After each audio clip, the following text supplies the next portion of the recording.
Good morning, good afternoon, good evening मेरे प्यारे बच्चों। अब घर बैठे पढ़ाई होगी फ़ोन पर, जब technology expert Vansh cameraman Yash के साथ होंगे आपके अमित सर लाइव।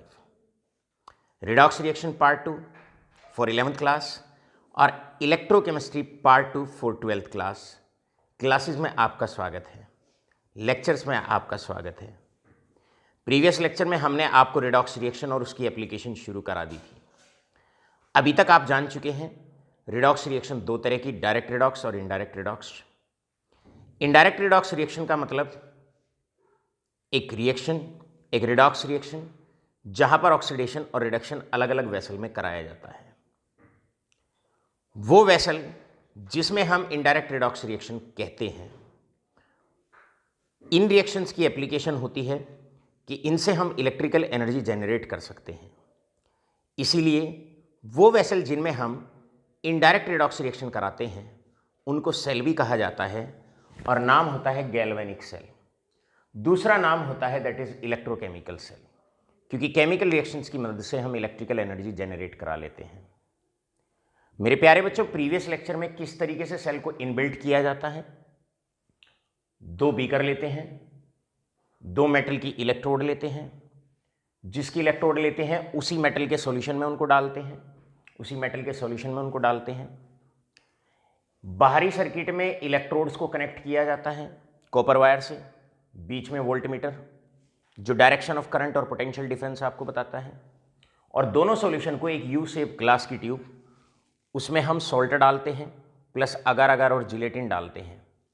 इस पूरे बीच वाले सेटअप को एक ब्रिज कहा जाता है, और क्योंकि इसके अंदर सॉल्ट भरा जाता है तो इसे सॉल्ट ब्रिज कहते हैं। सेल के अंदर रिएक्शन कैसे होती है हमने आपको बताया था कुछ मुख्य बातें।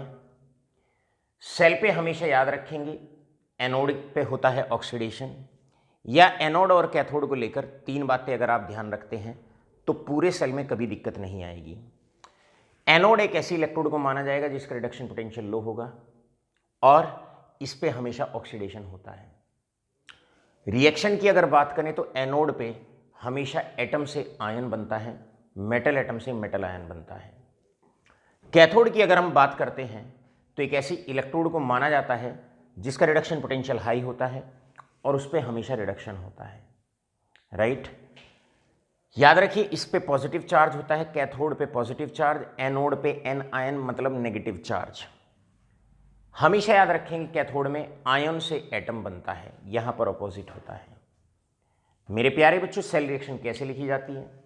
एटम से आयन, एनोड पे oxidation loss of electron, cathode पे आयन से एटम गेन ऑफ इलेक्ट्रॉन।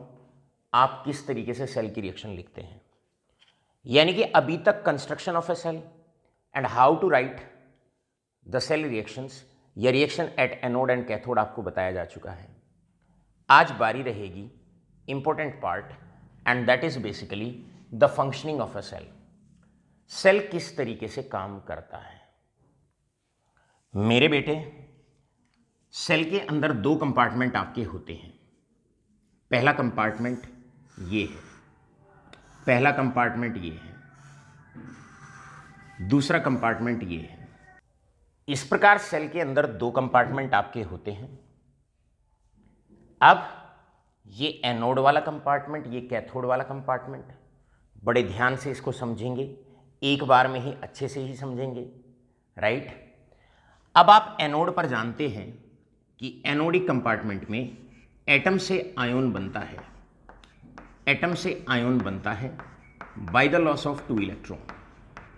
अर्थात यहां पर ये जो इलेक्ट्रोड होती है इसमें एटम्स होते हैं और इलेक्ट्रोड स्वयं इलेक्ट्रॉन लूज करती है और आयंस में कन्वर्ट होती है। ये जो जिंक के एटम्स होते हैं, ये जिंक के एटम्स ये स्वयं क्या करते हैं, आयंस में तब्दील होते हैं और 2 इलेक्ट्रॉन छोड़ते हैं। अब ये जो इलेक्ट्रॉन होता है ये इस वायर के थ्रू पहले इलेक्ट्रॉन यहां पर असेंबल होते हैं इलेक्ट्रोड पे, और जिंक एटम तब्दील होता है आयंस की फॉर्म में। ये तब्दील होता है आयंस की फॉर्म में। जिंक ने, एटम ने जो आयन है वो तो नीचे सॉल्यूशन में आ जाता है, वो तो नीचे यहाँ सॉल्यूशन में आ जाता है। जिंक आयंस ऐसे सॉल्यूशन में आते चले जाएंगे, ऐसे सॉल्यूशन में आते चले जाएंगे, और जो इलेक्ट्रॉन है वो वायर से इधर जाना शुरू हो जाएगा, राइट। अब आप जानते हैं, बढ़ते हैं कैथोड के कंपार्टमेंट की तरफ। आप जानते हैं यहाँ पर भी आपके पास सॉल्यूशन में कॉपर आयन है और सल्फेट आयन है। कैथोड पे आपको पता है कि आयन से एटम बनता है, तो यहाँ पर कॉपर आयन 2 इलेक्ट्रॉन अपने गेन करेगा और कॉपर सॉलिड में तब्दील होगा। अब कॉपर आयन यहाँ पर है, ये यहाँ पर है, तो ये ऊपर की तरफ जाएगा, ये आयन ऊपर की तरफ जाएगा, राइट। यहाँ पर से जो इलेक्ट्रॉन आ रहे हैं, इसको कॉपर आयन 2 इलेक्ट्रॉन को गेन करेगा, कॉपर सॉलिड बनाएगा इस प्रकार। अब ये कॉपर एटम्स यहाँ पर डिपॉजिट होना शुरू हो जाएंगे, अब धीरे धीरे क्या होगा, पहले 2 बात क्लियर करो। यहाँ पर आयन से एटम बनता है, कैथोड पर आयन नीचे है, तो नीचे वाला आयन ऊपर जाता है, 2 इलेक्ट्रॉन गेन करता है जो वायर से उसकी तरफ आ रहे हैं, और कॉपर सॉलिड में तब्दील होता है। अब जो मेटल सॉलिड होता है वो इलेक्ट्रोड पे डिपॉजिट होना शुरू हो जाता है, पहला पॉइंट। इसका मतलब यहां पर ऊपर से एटम आयंस की फॉर्म में, जिंक आयंस की फॉर्म में नीचे गिरना शुरू हो जाएंगे। ये वो जिंक आयंस हैं जिन्हें मैं येलो कलर में हल्का सा हाईलाइट करके दिखा रहा हूं, जो ऊपर से आएंगे। ये वाले आयन ऑलरेडी थे, जिंक आयन ऊपर से आ गए, क्योंकि एटम तब्दील हुआ आयन में और इलेक्ट्रॉन में। आयन हमेशा पानी में एग्जिस्ट करता है, आयन नीचे गिर जाएगा, इलेक्ट्रॉन वायर से इधर ट्रांसफर हो जाएगा, चलना शुरू कर देगा, फॉलो करना शुरू कर देगा, इलेक्ट्रॉन इधर फ्लो करना शुरू कर देगा। अब जो इलेक्ट्रॉन इधर जाएंगे उन इलेक्ट्रॉन को ये आयन 2 इलेक्ट्रॉन को उन इलेक्ट्रॉन को गेन करेगा और कॉपर सॉलिड की फॉर्म में तब्दील हो जाएगा, राइट। इसका मतलब जैसे जैसे वक्त बढ़ेगा, ध्यान से समझते रहिए, ये इलेक्ट्रोड धीरे धीरे खत्म होना शुरू हो जाएगी। क्यों खत्म होना शुरू हो जाएगी? ये धीरे धीरे खत्म होना शुरू हो जाएगी क्योंकि इलेक्ट्रोड के एटम स्वयं रिएक्ट कर रहे हैं। ये इलेक्ट्रोड के एटम हैं, आयंस की फॉर्म में, आयन नीचे आ जाएगा, इलेक्ट्रॉन ऊपर चला जाएगा। जैसे जैसे समय बढ़ेगा इसका एरिया कम होना शुरू हो जाएगा, और नीचे ये जिंक आयन पुराने हैं, पहले ही पड़े हुए थे, ऊपर से और जिंक आयन बढ़ने शुरू हो जाएंगे। ये इलेक्ट्रोड नीचे जिंक आयंस की मात्रा बढ़ानी शुरू कर देगी। ये वाले आयंस हैं जो आपके इलेक्ट्रोड से आएंगे यहां पर। इसी प्रकार इस वाले कंपार्टमेंट में ये कॉपर आयंस थे आपके पास, लेकिन ये कॉपर आयंस इस इलेक्ट्रोड पर ऊपर जाएंगे, इस इलेक्ट्रोड पर ऊपर जाते हैं, इधर से इलेक्ट्रॉन चलते हैं, इधर से इलेक्ट्रॉन चलते हैं। ये जो इलेक्ट्रॉन इधर से आते हैं, इधर से आते हैं, इन इलेक्ट्रॉन को कॉपर आयन गेन करते हैं, और गेन करके यहां डिपॉजिट होना शुरू हो जाते हैं कॉपर एटम की फॉर्म में। इसका मतलब इलेक्ट्रोड पर क्या चेंज आपको देखने को मिलेगा, क्योंकि यहां तो इलेक्ट्रोड स्वयं रिएक्ट कर रही है, तो धीरे धीरे खत्म होती जाएगी। एनोड जैसे वक्त बढ़ेगा उसका साइज कम होता जाएगा। कैथोड की अगर बात करते हैं, जैसे जैसे वक्त बढ़ेगा, क्योंकि आयन ऊपर जाके डिपॉजिट होगा, तो इसका एरिया बढ़ता जाएगा। एनोड का साइज डिक्रीज होगा, कैथोड का साइज बढ़ेगा। चलते हैं तीसरे पॉइंट की तरफ, थर्ड पॉइंट। अब यहां से धीरे धीरे कॉपर आयन ऊपर चले जाएंगे, ये ऊपर जाएंगे, कॉपर आयन ऊपर जाएंगे, तो यहां पर सल्फेट आयन, केवल और केवल सल्फेट आयन की मात्रा बढ़नी शुरू हो जाएगी। यहां पर आपके पास रहेगा सल्फेट आयन, यहां पर आपके पास रहेगा सल्फेट आयन। अब जब ऐसी स्थिति बनेगी, इस वाले कंपार्टमेंट पे जैसे सेल काम करना शुरू करता है, यहां धीरे धीरे जिंक आयंस की मात्रा बढ़ेगी, मतलब एनोड वाले कंपार्टमेंट पे पॉजिटिव चार्ज अपीयर होना शुरू हो जाएगा। जैसे जैसे समय बढ़ेगा, क्योंकि कॉपर आयन ऊपर चला गया, तो यहां पर सल्फेट आयन की मात्रा बढ़नी शुरू हो जाएगी। अब सॉल्ट ब्रिज अपना कार्य करेगा। सॉल्ट ब्रिज कैसे अपना कार्य करता है आप जानते हैं, ये सॉल्ट ब्रिज होता है। अब सॉल्ट ब्रिज का क्या कार्य करेगा? सॉल्ट ब्रिज में हमारे पास अवेलेबल है K2SO4। ये K2SO4 इधर तो सप्लाई करेगा, इधर तो सप्लाई करेगा, इस तरफ सप्लाई करेगा सल्फेट आयंस, एक तरफ सल्फेट आयंस, ताकि जो इधर जिंक आयंस है वो उसको न्यूट्रलाइज कर सके। और सॉल्ट ब्रिज इधर सप्लाई करेगा पोटेशियम आयंस, ताकि इधर आपका सल्फेट आयन न्यूट्रलाइज हो सके। राइट? तो ये क्या करता है, ये इस तरीके से यहां पर जो जिंक आयंस एक्सेस में येलो कलर में इधर आपको देखने को मिलेंगे, इधर देखने को मिलेंगे, वो ऊपर से अपना सल्फेट आयन भेजेगा और इसको न्यूट्रलाइज कराएगा। इस प्रकार इधर जो आपके सल्फेट आयंस बचते हैं, जो आपके सल्फेट आयंस बचते हैं, क्योंकि कॉपर आयन ऊपर चला जाता है, तो ये इधर भेजेगा पोटेशियम आयन को और साथ के साथ इसे न्यूट्रलाइज कराएगा। सल्फेट आयन इधर भेजेगा ताकि जिंक का चार्ज न्यूट्रलाइज किया जा सके, जिंक को न्यूट्रलाइज किया जा सके, पॉजिटिव चार्ज को न्यूट्रलाइज किया जा सके। और इधर ये भेजेगा पोटेशियम आयन, ताकि जैसे ही सेल काम करना शुरू करेगा, कॉपर आयन यहाँ से खत्म होंगे तो सल्फेट आयन की मात्रा एक्सेस होनी शुरू हो जाएगी। इस कंपार्टमेंट पे नेगेटिव चार्ज अपीयर होना शुरू हो जाएगा, तो पोटेशियम क्या करेगा, उसके चार्ज को न्यूट्रलाइज करेगा।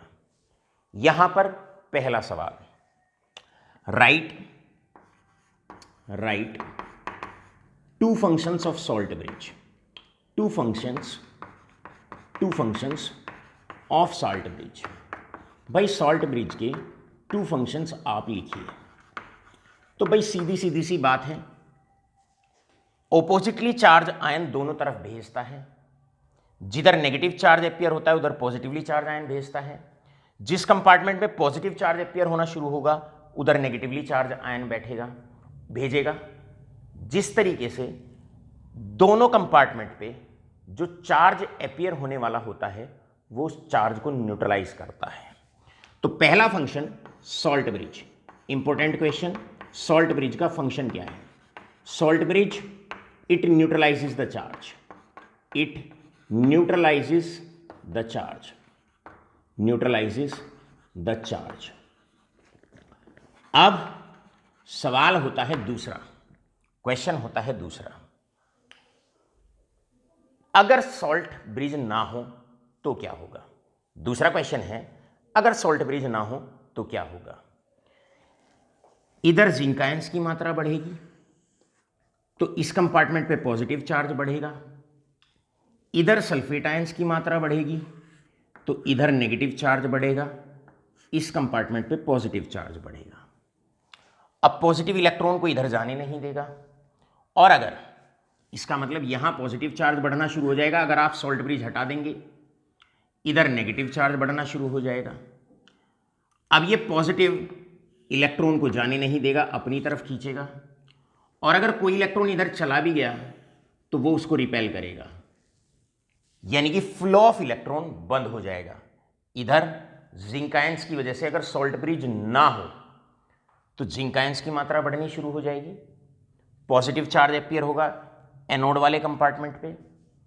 और अगर हम बात करते हैं इस वाले कंपार्टमेंट की, कैथोड वाले कंपार्टमेंट की, पॉजिटिव चार्ज इलेक्ट्रॉन को जाने नहीं देगा, इलेक्ट्रॉन जाएंगे उन्हें वापस से खींच लेगा। अगर कोई इलेक्ट्रॉन चला भी गया तो नेगेटिव चार्ज उसे रिपेल कर देगा, मतलब फ्लो ऑफ इलेक्ट्रॉन बंद हो जाएगा and the cell stops working. इसका मतलब सॉल्ट ब्रिज बहुत ज़रूरी है। किसी भी सेल को जब हम बनाते हैं तो इस बात को यहाँ समझते हैं कि सेल में सॉल्ट ब्रिज डालना बहुत ज़रूरी होता है। यहाँ पर K2SO4 आपने डाला था, तो इधर ये भेजेगा पोटेशियम आयंस और इधर ये भेजेगा सल्फेट आयंस। सल्फेट आयन इधर जिंक के चार्ज को न्यूट्रलाइज कराएगा, इसको न्यूट्रलाइज कराएगा, इसके चार्ज को न्यूट्रलाइज कराएगा, राइट। और पोटेशियम आयन इधर क्या करेगा, जो चार्ज सल्फेट के कारण जनरेट होगा उसको न्यूट्रलाइज कराएगा, उसको न्यूट्रलाइज कराएगा। जब तक ये दोनों कंपार्टमेंट न्यूट्रल रहेंगे तब तक यहां से इलेक्ट्रॉन चलता रहेगा, कैथोड की तरफ आता रहेगा, इलेक्ट्रॉन फ्लो होता रहेगा, सेल काम करता रहेगा, राइट। अब सवाल आता है, तो आपको फंक्शन यहां पर पहला function, right any function of salt bridge. तो सॉल्ट ब्रिज का फंक्शन क्या है? सॉल्ट ब्रिज का फंक्शन है इट न्यूट्रलाइजेज द चार्ज। एनोड पे पॉजिटिव चार्ज को न्यूट्रलाइज कराता है, कैथोड पे नेगेटिव चार्ज को न्यूट्रलाइज कराता है। दूसरा फंक्शन आप लिख सकते हैं, it allows the electric current to move, it allows the electric current to move, it allows the flow of electron, क्योंकि ये नहीं होगा, it allows the flow of electron, oblique current, oblique current. भैया salt bridge नहीं होगा तो क्षण भर के अंदर ही यहां पॉजिटिव चार्ज, यह नेगेटिव चार्ज, पॉजिटिव इलेक्ट्रॉन को जाने नहीं देगा, नेगेटिव इलेक्ट्रॉन को गेन नहीं करेगा, फ्लो ऑफ इलेक्ट्रॉन बंद हो जाएगा और सेल इलेक्ट्रिसिटी जनरेट करनी बंद कर देगा। बड़ा सा इंपॉर्टेंट क्वेश्चन है, right any two functions of salt bridge. अब दूसरा क्वेश्चन, अभी आप कॉपी पेन उठाइए और नोट करिए। दूसरा क्वेश्चन ये है, the question is why the electrochemical cell stops working. Electrochemical cell काम करना बंद कब करता है और क्यों करता है? मेरे बेटे, जैसा कि हमने आपको अभी तक बताया और हमने आपको बताया यहां पर, इसे स्क्रीनशॉट लें, फटाफट मैं रब करता हूं, फटाफट मैं रब करता हूं। तो अब आप ले लिया आपने स्क्रीनशॉट। चलिए, अब जैसे कि हमने आपको बताया कि कुछ सॉल्ट ब्रिज की स्थिति ये होती है, कुछ सॉल्ट ब्रिज की स्थिति कुछ इस प्रकार होती है। यहां पर ये आपके पास एनोड, ये आपके पास कैथोड। रिएक्शन के दौरान ये जिंक आयंस इलेक्ट्रोड से आते हैं, जिंक आयन इलेक्ट्रोड से आते हैं। ये आपके पास सॉल्ट ब्रिज है, ये आपके पास सॉल्ट ब्रिज है। सॉल्ट ब्रिज सल्फेट आयंस इधर भेजता रहता है ताकि ये चार्ज बार बार न्यूट्रलाइज कराया जा सके। अब ये इलेक्ट्रोड है, ये इलेक्ट्रोड है, इससे ऐसे इलेक्ट्रॉन जा रहे हैं, ऐसे इलेक्ट्रॉन जा रहे हैं। ये इलेक्ट्रोड है, क्लियर है, इस पे इस तरफ इलेक्ट्रॉन जाते हैं, एनोड से इलेक्ट्रॉन निकलते हैं, कैथोड की तरफ जाते हैं। यहां पर आपके कॉपर आयंस ऊपर चले जाते हैं इन इलेक्ट्रॉन्स को कैच करने के लिए, और ये कॉपर सॉलिड में जाके डिपॉजिट हो जाते हैं, ऐसे डिपॉजिट हो जाते हैं, ऐसे डिपॉजिट हो जाते हैं। एक हल्का सा कंक्लूजन अब चल रहा है, जब यहां से कॉपर आयन ऊपर चला जाएगा तो यहां बचेंगे सल्फेट आयंस, सल्फेट आयंस। तो सॉल्ट ब्रिज क्या कार्य करता है, इधर भेजेगा पोटेशियम आयन ताकि वो इन नेगेटिव चार्ज को न्यूट्रलाइज करा सके। तो इधर पॉजिटिवली चार्ज आयन भेज के इस चार्ज को न्यूट्रलाइज कराता है और इधर सल्फेट आयन भेज के जिंक आयंस को न्यूट्रलाइज कराता है। अब important question is why cell stops working, why cell stops working. Cell कुछ समय बाद काम करना बंद क्यों करता है? Working after some times. भाई सेल कुछ समय बाद काम करना बंद क्यों करता है? उसका कारण होता है। कारण क्या है? कारण ये है, जब सॉल्ट ब्रिज खत्म हो जाएगा, जब सॉल्ट ब्रिज खत्म हो जाएगा, जब सॉल्ट ब्रिज खत्म हो जाएगा, मान लो सॉल्ट ब्रिज खत्म हो गया, तो दोबारा से एनोडिक कंपार्टमेंट में जिंक आयंस की मात्रा बढ़ेगी, क्योंकि सेल की रिएक्शन तो चलती रहेगी, ये इलेक्ट्रोड रिएक्ट करती रहेगी। तो आप लिखने वाले हैं एनोडिक कंपार्टमेंट, पहले ऐसे, एनोडिक कंपार्टमेंट में एक्सेस कैटायंस की मात्रा बढ़ेगी, कैटायंस इंक्रीजेस। क्लियर है? इसी प्रकार कैथोड वाले कंपार्टमेंट में जब इधर से सॉल्ट ब्रिज खत्म हो जाएगा तो कोई आयन इस चार्ज को न्यूट्रलाइज करने नहीं आएगा। निरंतर कॉपर आयन ऊपर जाते रहेंगे, डिपॉजिट होंगे, यहां पर सल्फेट आयंस बढ़ते रहेंगे। मतलब कैथोडिक कंपार्टमेंट में एनायंस इंक्रीजेस, एनायंस इंक्रीजेस। यहां कैटायन इंक्रीज होगा तो यहां पॉजिटिव चार्ज जनरेट होगा, वो इलेक्ट्रॉन को जाने से रोकेगा, अपनी तरफ खींचेगा। यहां पर सल्फेट आयंस को न्यूट्रलाइज करने वाला नहीं बचेगा तो यहां नेगेटिव चार्ज इनबिल्ट होगा। पहली बात तो इलेक्ट्रॉन सारे पीछे ही रुक जाएंगे। बाई चांस अगर इधर कोई इलेक्ट्रॉन आ भी गया तो ये उन्हें रिपेल कर देगा। इसका मतलब flow of electron stops, flow of electron stops. और अगर इलेक्ट्रॉन का चार्ज का मूवमेंट ही बंद हो जाएगा तो इलेक्ट्रिक करंट फ्लो होना बंद हो जाएगा and the cell stops working. Hence current stops, hence current stops and cell stops working, and cell stops working. अब मेरे बेटे दो क्वेश्चन अब तक के पढ़ाए हुए में इंपॉर्टेंट बनते हैं 11th क्लास के लिए और 12th क्लास के लिए। 11th क्लास केवल दो question, right any two function of salt bridge. Salt bridge क्या करता है? एनोड में कैटायन को न्यूट्रलाइज कराता है और कैथोडिक कंपार्टमेंट या डिपार्टमेंट में या बीकर में या वेसल में जो आपके एनायंस होते हैं उनको न्यूट्रलाइज कराता है। दूसरा फंक्शन होता है, ये सॉल्ट ब्रिज ही होता है जिसकी वजह से करंट चलता है, इलेक्ट्रॉन फ्लो करता है और करंट फ्लो करता है सर्किट के अंदर से। दूसरा रीजन। तीसरा रीजन यहां पर दूसरा क्वेश्चन, सॉरी, कि सेल काम करना बंद क्यों कर देता है? जैसे ही सॉल्ट ब्रिज खत्म हो जाता है, एनोड पे कैटायंस की मात्रा बढ़नी शुरू हो जाती है। कैटायंस का मतलब है पॉजिटिव चार्ज डेवलप होना शुरू हो जाता है जो इलेक्ट्रॉन को जाने से रोकता है। कैथोड पे एनायंस की मात्रा बढ़ जाती है, यानी कि कैथोड वाले कंपार्टमेंट पे नेगेटिव चार्ज आ जाता है। अगर इलेक्ट्रॉन आता भी है तो वो उसे रिपेल करता है। इलेक्ट्रॉन ना इधर से जाता है ना उधर एक्सेप्ट होता है। इलेक्ट्रॉन का जो ट्रांसपोर्टेशन है वो बंद हो जाता है। Flow of electron stop, current circuit से फ्लो करना बंद कर देगा and hence cell stops working. ये question, this is the question, इस क्वेश्चन के लिए अब तक आपको सारा पढ़ाया गया, ये सारा पढ़ाया गया। इस प्रकार बोर्ड में आप इस क्वेश्चन को बहुत अच्छे से नोट डाउन करेंगे और पूरा इसी तरीके से आपको एक्सप्लेन करना है। बहुत इंपॉर्टेंट क्वेश्चन है बोर्ड एग्जाम के लिए, राइट। यहां पर आकर 3 पार्ट आपके इलेक्ट्रोकेमिकल सेल के पूरे होते हैं। पहला कंस्ट्रक्शन पूरा हो गया, दूसरा आपका सेल रिएक्शन पूरा हो गया, तीसरा फंक्शनिंग कैसे करता है, सॉल्ट ब्रिज का रोल क्या होता है, ये भी आपका पूरा हो गया। अब बारी है 4th इंपॉर्टेंट पार्ट, जिसे हम कहते हैं रिप्रेजेंटेशन ऑफ ए सेल, कि सेल को हम रिप्रेजेंट कैसे करते हैं। देखो बेटे, सेल को रिप्रेजेंट करना बड़ा आसान है। स्क्रीनशॉट लें क्वेश्चन का। सेल को रिप्रेजेंट करना बड़ा आसान, एक सेल को रिप्रेजेंट कैसे किया जाता है। देखो, रिप्रेजेंटेशन ऑफ ए सेल बहुत इंपॉर्टेंट है।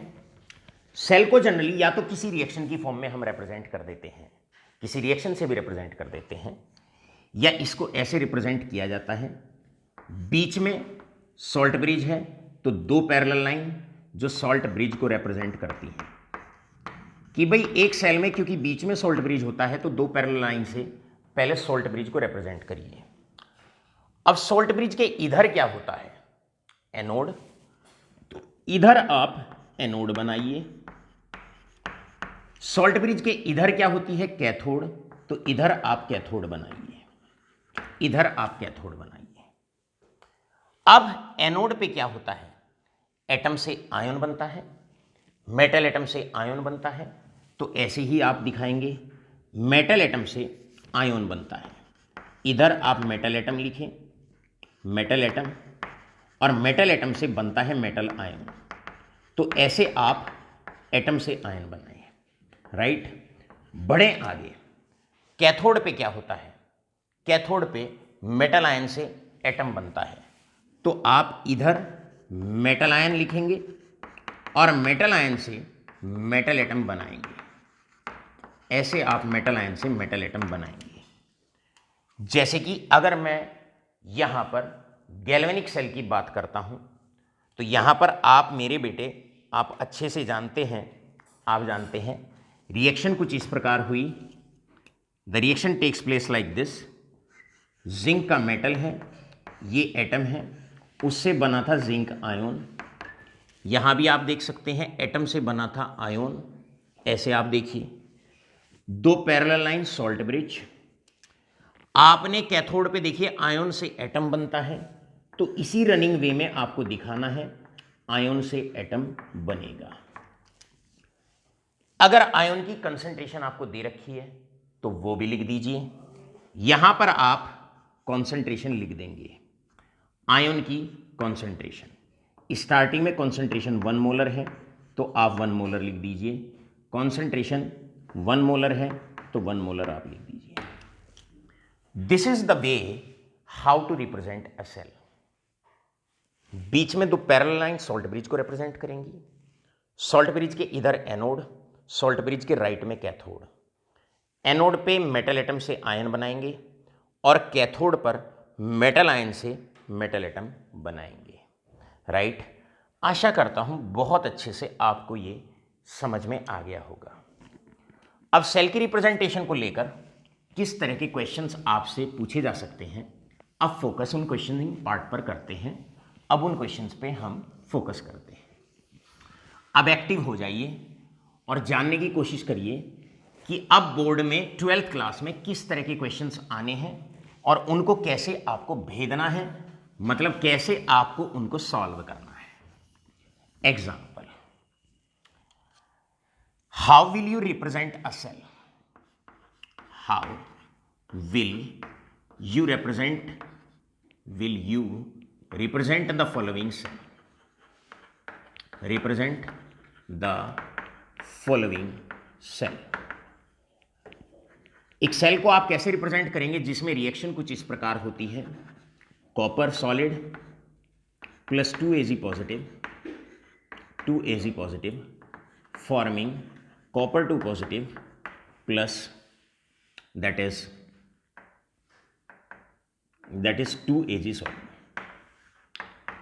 अब आप इसको एक सेल की रिप्रेजेंटेशन में लिखने वाले हैं। यहां पर ये थी रिप्रेजेंटेशन। मेरे बेटे, हमेशा सबसे पहले आप एक काम करिएगा, हमेशा जब भी कोई सेल का क्वेश्चन आए, नोट कर लेना इस बात को, चाहे कुछ भी उसमें पूछा जाए, सबसे पहले आप सेल की रिएक्शन लिखो। मतलब reaction at anode and reaction at cathode. अब यहां पर आप देखने वाले हैं, यहां पर आपको दिख रहा है साफ कि आपका जो बन रहा है ये एटम है और एटम से आयन बन रहा है। एटम से आयन, आप जानते हैं एटम से आयन एनोड पर बनता है, एनोड पर बनता है। ये आपकी एनोड है, ये आपकी एनोड है। आपने रिएक्शन लिखी एनोड रिएक्शन। एनोड पे आप कॉपर सॉलिड है, उससे बनाएंगे कॉपर आयन। चार्ज में 2 का डिफरेंस, 2 इलेक्ट्रॉन लूज करा देंगे। यहां पर आयन से बन रहा है एटम। ये आपकी कैथोड की रिएक्शन है। जहां पर आयन से एटम बनता हो, that is Ag positive gaining 2 electron forming 2 Ag solid, forming 2 Ag solid. अब करो सेल को रिप्रेजेंट। बीच में 2 पैरेलल लाइन दिखाओगे आप, इधर इधर salt bridge, parallel line salt bridge, इधर एनोड, एटम से आयन। ये एटम है, इससे आयन बना है, इधर आप एनोड दिखाएंगे, ये रहा कॉपर सॉलिड एटम, उससे बनाओ आयन, एटम से आयन बन रहा है। कैथोड, इधर कैथोड लिखते हैं हम, सॉल्ट ब्रिज के राइट साइड में कैथोड होती है, और यहाँ पर आयन से एटम बनता है। तो आप 2Ag पॉजिटिव से यहाँ पर आप दिखाएंगे Ag सॉलिड। बस ऊपर आप चाहो यहाँ लिखो ये है कैथोड, बीच में आप दिखाओ ये है सॉल्ट ब्रिज, और ये है आपकी एनोड, राइट। अब आपसे पूछा जाए कि भाई बताइए कौन सी इलेक्ट्रोड पॉजिटिव चार्ज, कौन सी नेगेटिव चार्ज। आप जानते हैं कैथोड पॉजिटिव चार्ज, मतलब सिल्वर की जो इलेक्ट्रोड है वो पॉजिटिवली चार्ज है। आप जानते हैं एनोड, ये आपकी नेगेटिवली चार्ज होती है, दिस इज नेगेटिवली चार्ज, ये नेगेटिवली चार्ज इलेक्ट्रोड होती है, राइट। मुश्किल नहीं है, आसान है। यहाँ कॉपर की इलेक्ट्रोड नेगेटिवली चार्ज है और सिल्वर की इलेक्ट्रोड पॉजिटिवली चार्ज है।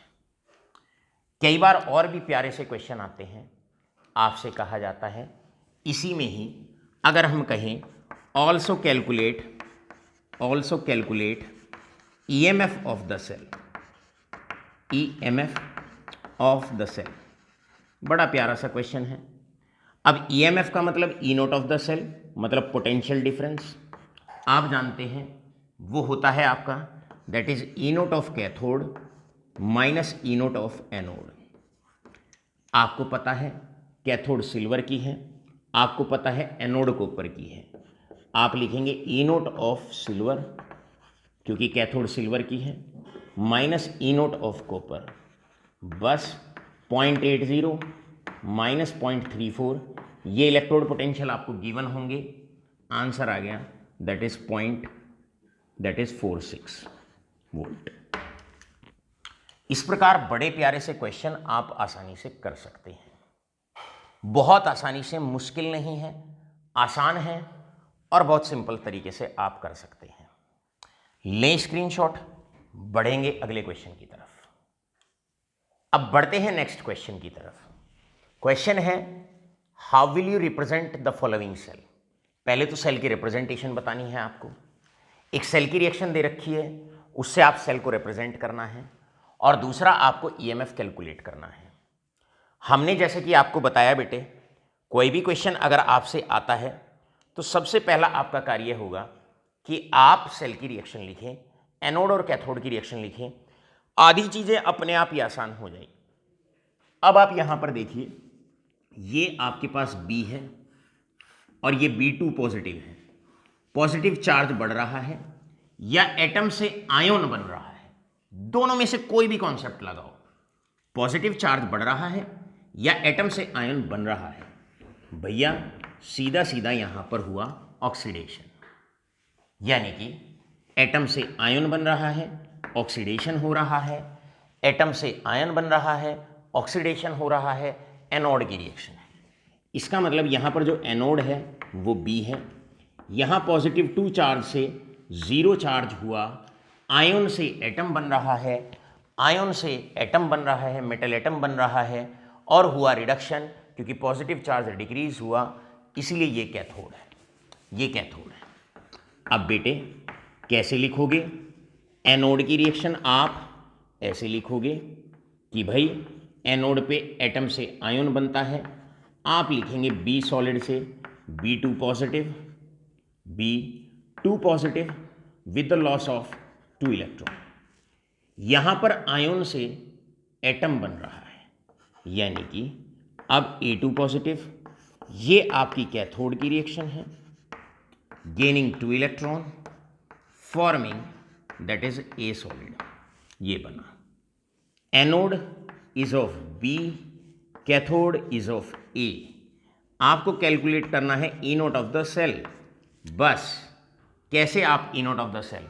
सबसे पहले सेल को रिप्रेजेंट करो, ये दो पैरेलल लाइन, इधर एनोड इधर कैथोड।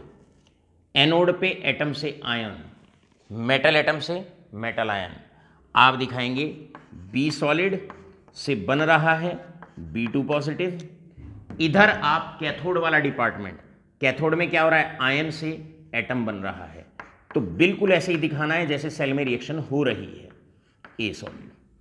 अब यहां एटम से आयन बन रहा है, एटम से आयन एनोड पे, कैथोड पैरेलल लाइन की इधर कैथोड दिखाते हैं, यहां आयन से एटम बन रहा है, आयन से एटम बन रहा है।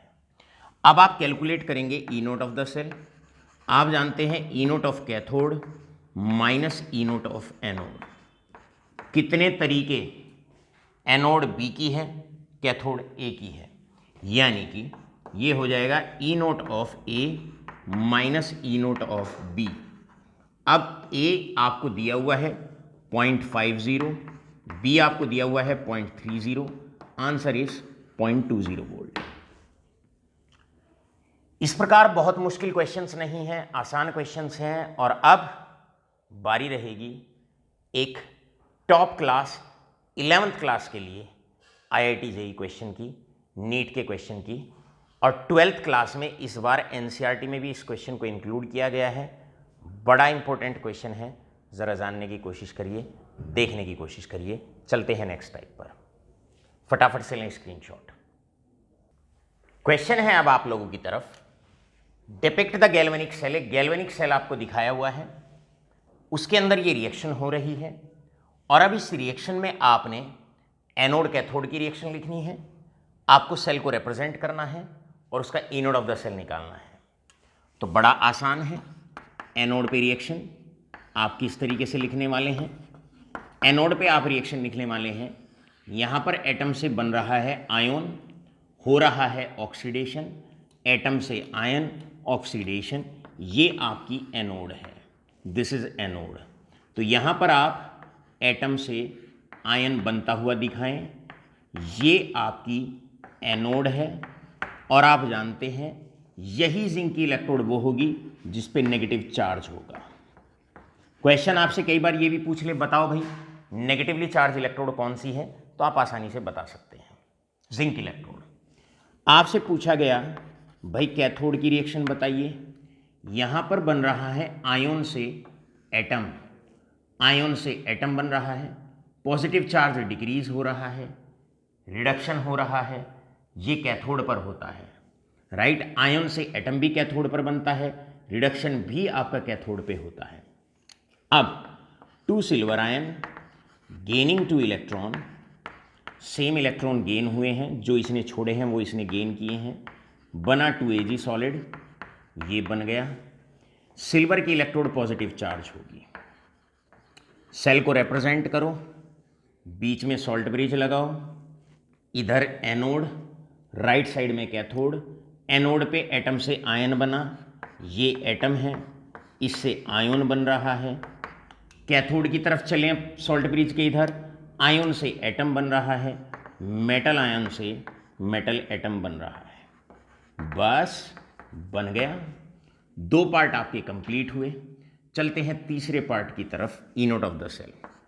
Third part, E naught of the cell. आप जानते हैं E naught of the cell is equal to E naught of cathode minus E naught of anode. अब एनोड आपकी जिंक की है, कैथोड आपकी सिल्वर की है, ई नोट ऑफ सिल्वर यानी कि cathode minus E naught of zinc. Silver का इलेक्ट्रोड पोटेंशियल 0.80 वोल्ट, जिंक का माइनस 0.76 वोल्ट, आंसर आपका आ गया 1.56 वोल्ट, 1.56 वोल्ट। इस प्रकार मेरे लाडलो यहां पर आकर इतने महत्वपूर्ण, इतने प्यारे से क्वेश्चन आपके ओवर होते हैं।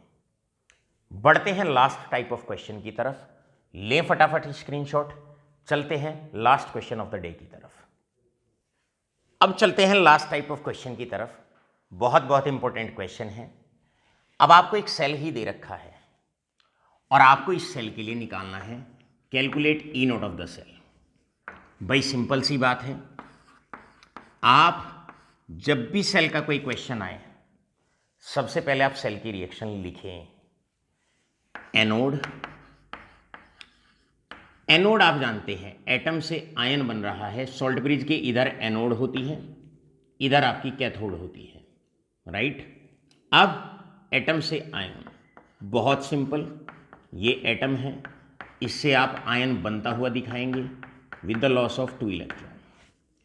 अब एनोड मैग्नीशियम की है, कैथोड पे आयन से एटम बनता है, आयन से एटम बनता है, यही 2 इलेक्ट्रॉन कॉपर गेन करेगा, बनाएगा कॉपर सॉलिड। अब इन दोनों का रिडक्शन पोटेंशियल भी आपको गिवन है। कैथोड एनोड को अलग अलग कर दिया आपने सेल से आपने अलग अलग कर दिया। यहां पर E naught of the cell आपको निकालना है, E naught of cathode minus E naught of anode. Cathode copper की है, एनोड आपकी मैग्नीज की है, बस मैग्नीशियम की है, ये हो जाएगा 0.34 माइनस ऑफ माइनस 2.37 वोल्ट, और आपका सॉल्व कर लेंगे and you will get the answer. इस क्वेश्चन में आपसे पूछा जाए बताओ भाई नेगेटिवली चार्ज इलेक्ट्रोड कौन सी है, जो एनोड होती है वो negative charge, magnesium is negative charge. आपसे पूछा जाए भाई पॉजिटिवली चार्ज इलेक्ट्रोड कौन सी है, कॉपर की है, क्योंकि कैथोड कॉपर की होती है। Cation cathode, cation cathode, यानी कि इस पे पॉजिटिव चार्ज। मेरे बेटे ये क्वेश्चन हम आपको होमवर्क के लिए देते हैं, बहुत इंपॉर्टेंट है। पहला कोई सेल आपको अब हम ऐसा दे रहे हैं जहां पर हमने नॉन मेटल का इस्तेमाल किया है।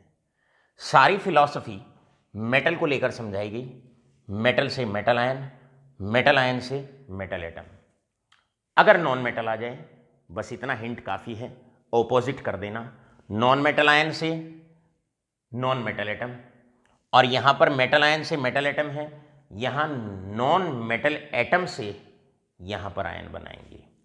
इधर आयन से एटम बना देंगे और इधर आपके एटम से आयन बना देंगे।